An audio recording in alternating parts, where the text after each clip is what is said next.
Assalamualaikum warahmatullahi wabarakatuh. Baiklah, perkenalkan saya Ibdal Syukri. Kali ini kita akan membahas materi mengenai gambaran umum sistem operasi. Yang pertama itu tujuan dan fungsi sistem operasi. Tujuan yang pertama dari sistem operasi yaitu kemudahan. Kemudahan sistem operasi membuat komputer menjadi lebih mudah dipakai. Yang kedua, efisiensi. Sistem operasi memungkinkan sumber daya sistem komputer untuk digunakan dengan cara yang efisien. Kemudian tujuan dan fungsi sistem operasi yang terakhir yaitu kemampuan berkembangnya. Sistem operasi harus disusun sedemikian rupa sehingga memungkinkan pengembangan yang efektif, pengujian dan penerapan fungsi-fungsi baru tanpa mengganggu layanan yang telah ada. Selanjutnya, sistem operasi sebagai interface pengguna atau komputer. Dapat dilihat dari gambar berikut. Yang pertama yaitu hardware dan software.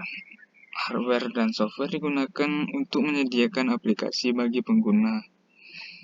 Hardware dan software dapat dipandang sebagai sesuatu yang berlapis dan berhierarki. Aplikasi, umumnya pengguna aplikasi, yaitu end user, tidak berkepentingan dengan arsitektur komputer. Apabila seseorang membuat sebuah program aplikasi, sebagai himpunan instruksi, mesin sepenuhnya bertanggung jawab atas pengontrolan hardware komputer. Orang tersebut akan berhadapan dengan pekerjaan yang sangat kompleks. Dan untuk memudahkannya, telah disediakan program yang dikenal dengan utilitas. Utilitas tersebut mengimplementasikan fungsi-fungsi yang sering dipakai membuat pembuat program, manajemen file, dan pengontrolan perangkat I/O. Selanjutnya, program sistem yang paling penting adalah sistem operasi. Sistem operasi menyembunyikan detail hardware dari pemrograman dan menyediakan interface yang mudah bagi pengguna dalam menggunakan sebuah sistem. Pada umumnya, sistem operasi memiliki layanan dalam bidang berikut ini. Yang pertama yaitu pembuat program. Sistem operasi menyediakan berbagai fasilitas dan layanan seperti sebagai editor dan debugger untuk membantu para pemrograman dalam membuat programnya. Yang kedua, eksekusi program. Eksekusi program diperlukan beberapa tasks untuk melakukan eksekusi dalam sebuah program. Kemudian akses ke perangkat I/O. Setiap perangkat I/O masing-masing membutuhkan instruksinya sendiri atau signal control untuk beroperasi. Layanan yang berikutnya yaitu layanan akses terkontrol ke file. Dalam hal ini, kontrol harus mencangkup pengertian yang tidak hanya sifat perangkat I/O saja, seperti disk drive atau tape drive, namun juga format file yang terdapat pada media penyimpanan. Kemudian yang kelima yaitu deteksi error dan respons. Bermacam-macam error dapat terjadi pada saat sistem komputer bekerja. Dan yang keenam yaitu accounting. Sistem operasi yang baik akan mengumpulkan statistik pemakaian bermacam-macam sumber daya dan memonitor parameter kinerja seperti waktu respons. Sistem operasi sebagai manajer sumber daya. Komputer adalah sekumpulan sumber daya yang berfungsi untuk perpindahan, penyimpanan, dan pengolahan daya, serta untuk mengontrol fungsi tersebut. Hal ini berbeda dengan halnya sistem operasi, sistem yang merupakan mekanisme kontrol yang tidak biasa dalam dua hal, yaitu sistem operasi berfungsi dengan cara yang sama seperti software komputer biasa, yaitu merupakan sesuatu program yang dieksekusi oleh prosesor. Hal yang kedua yaitu seringkali sistem operasi mengeluarkan kontrol yang harus bergantung pada prosesor untuk memungkinkannya memperoleh kembali kontrol. Selanjutnya, faktor penyebab evolusi sistem operasi. Faktor yang pertama yaitu dari segi upgrade hardware serta hardware jenis baru. Misalnya, versi Unix dan OS/2 yang terdahulu tidak menggunakan mekanisme paging karena sistem-sistem operasi tersebut beroperasi pada mesin yang tidak memiliki hardware paging. Versi-versi baru telah dimodifikasi dengan menggunakan kemampuan paging. Di samping itu, pemakaian terminal grafis dan terminal mode halaman yang menggantikan terminal mode baris gulung dapat berpengaruh terhadap rancangan sistem operasi. Misalnya, terminal seperti itu memungkinkan pengguna melihat beberapa aplikasi sekaligus pada saat yang bersamaan dengan menggunakan window yang terdapat di layar. Faktor yang kedua yaitu layanan baru. Untuk menjawab kebutuhan para pengguna atau para manajer sistem operasi menambah penawaran layanan baru. Misalnya, apabila ditemukan kesulitan dalam menjaga kinerja yang baik bagi pengguna dengan memakai tool yang telah ada, maka ukuran dan kontrol yang baru ditambahkan ke sistem operasi. Kemudian faktor yang ketiga yaitu perbaikan. Setiap sistem operasi memiliki fault. Fault ini ditemukan dalam periode waktu tertentu dan kemudian dilakukan perbaikan. Tentu saja, perbaikan ini dapat menyebabkan fault baru. Evolusi sistem operasi. Evolusi sistem operasi ini dapat dijelaskan dalam beberapa tahapan evolusi berikut ini. Tahapan pertama yaitu pengolahan serial. Yang kedua, sistem batch sederhana. Kemudian sistem batch terprogram jamak atau multiprogramer. Kemudian yang keempat, sistem berbagi waktu atau time sharing. Masuk yang pertama yaitu pengolahan serial. Pada komputer lama, mulai akhir 1940-an hingga pertengahan 1950-an, seorang programmer berinteraksi langsung dengan hardware komputer.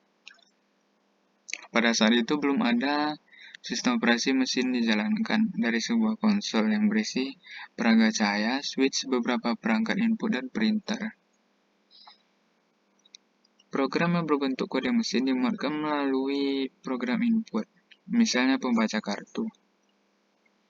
Apabila sebuah error menghentikan program, kesalahan itu diindikasikan dengan lampu untuk menentukan penyebab error. Pemrograman dapat melanjutkan pemeriksaan register dan memori utama. Apabila selanjutnya program dapat berakhir secara normal, output akan ditampilkan pada printer.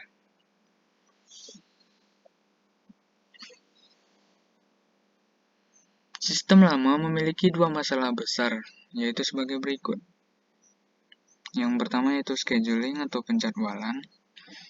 Umumnya, instalasi menggunakan formulir pemesanan waktu mesin. Biasanya seorang pengguna harus mendaftarkan dirinya untuk memesan blok baru yang merupakan kelipatan setengah jam dan seterusnya. Masalah yang kedua yaitu setup time atau waktu setel awal. Sebuah program tunggal yang disebut job dapat mencakup pemuatan compiler serta program bahasa tingkat tinggi, atau disebut juga dengan program sumber.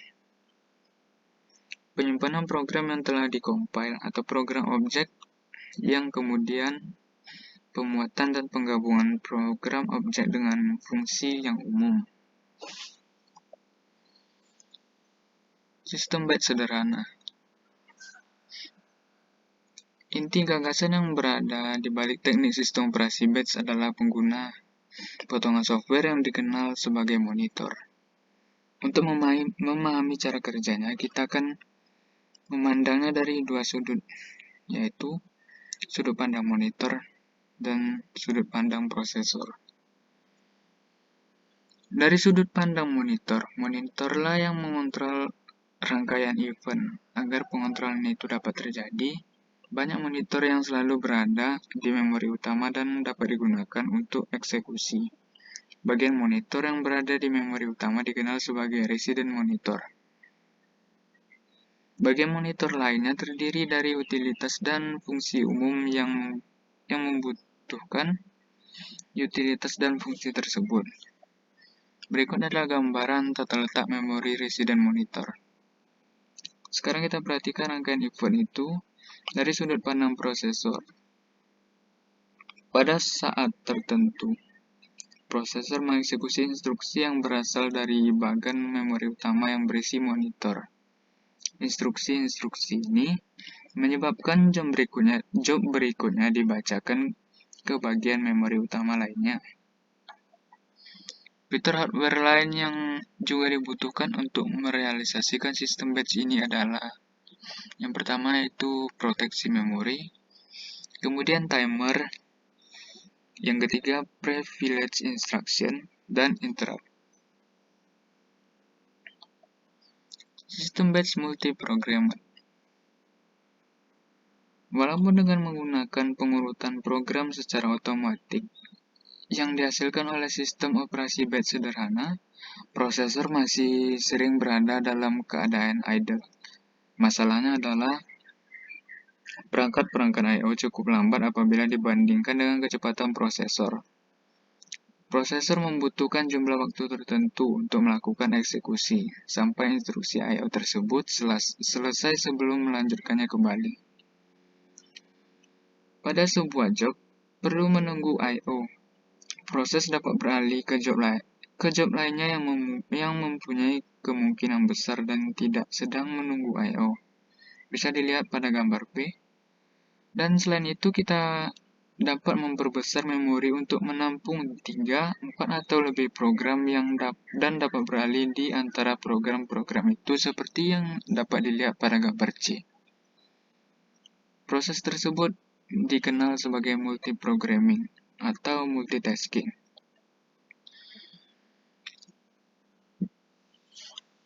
Tiga job 1, job 2, job 3 diserahkan untuk dieksekusi pada saat yang bersamaan dengan atribut yang diberikan pada tabel berikut. Pada tabel pertama dapat dilihat atribut eksekusi program contohnya.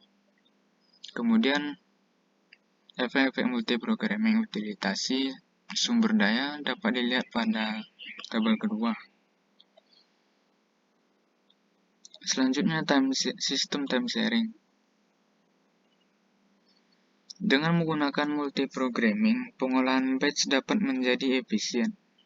Akan tetapi, untuk job yang jumlahnya banyak, sangat diperlukan suatu mode di mana pengguna dapat berinteraksi secara langsung dengan komputer.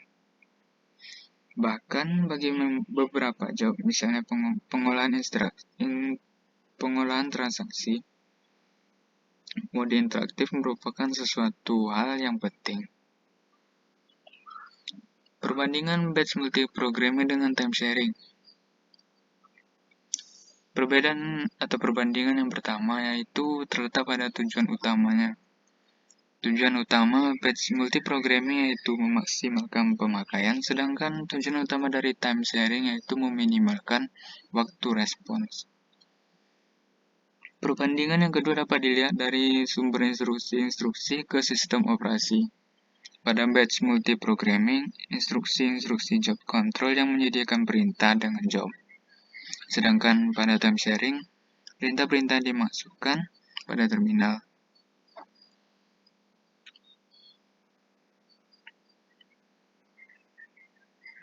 Implementasi proses. Untuk mengurangi lalu lintas disk, memori pengguna hanya akan dituliskan apabila program yang masuk akan menindinya. Prinsip ini dijelaskan pada gambar. Ini diasumsikan bahwa terdapat 4 orang pengguna interaktif. Yang pertama yaitu job 1 15.000, job 2 20.000, job 3 5.000, job 4 10.000. Dilihat pada gambar pada keadaan awal, monitor memuatkan job 1 dan memindahkan kontrol kepadanya, yang bisa dilihat pada gambar A. Kemudian monitor mengambil keputusan untuk memberikan kontrol ke job 2, karena job 2 memerlukan memori lebih banyak dibandingkan job 1. Job 1 harus dikeluarkan terlebih dahulu, dan kemudian job 2 dimuatkan. Bisa dilihat pada gambar B, job 2 dimuatkan. Setelah itu job 3 dimuatkan untuk dijalankan. Namun karena job 3 lebih kecil daripada job 2, job 2 masih dapat dipertahankan di dalam memori utama yang akan mengurangi waktu penulisan disk seperti pada gambar C. Selanjutnya, monitor akan memindahkan kontrolnya kembali ke job 1. Ketika job 4 dimuatkan, sebagian job 1 dan sebagian job 2 yang tersisa di dalam memori utama dapat dipertahankan. Di sini, apabila job 1 dan job 2 diaktifasi, diperlukan pemuatan sebagai job tersebut saja. Hal ini mengharuskan job 4 bagian job 1 yang tetap residen harus dikeluarkan dari bagian job 2 yang tidak terdapat di dalam memori utama akan dimuatkan. Baiklah, sekian, terima kasih. Jika ada pertanyaan, silakan tanyakan. Wassalamualaikum warahmatullahi wabarakatuh.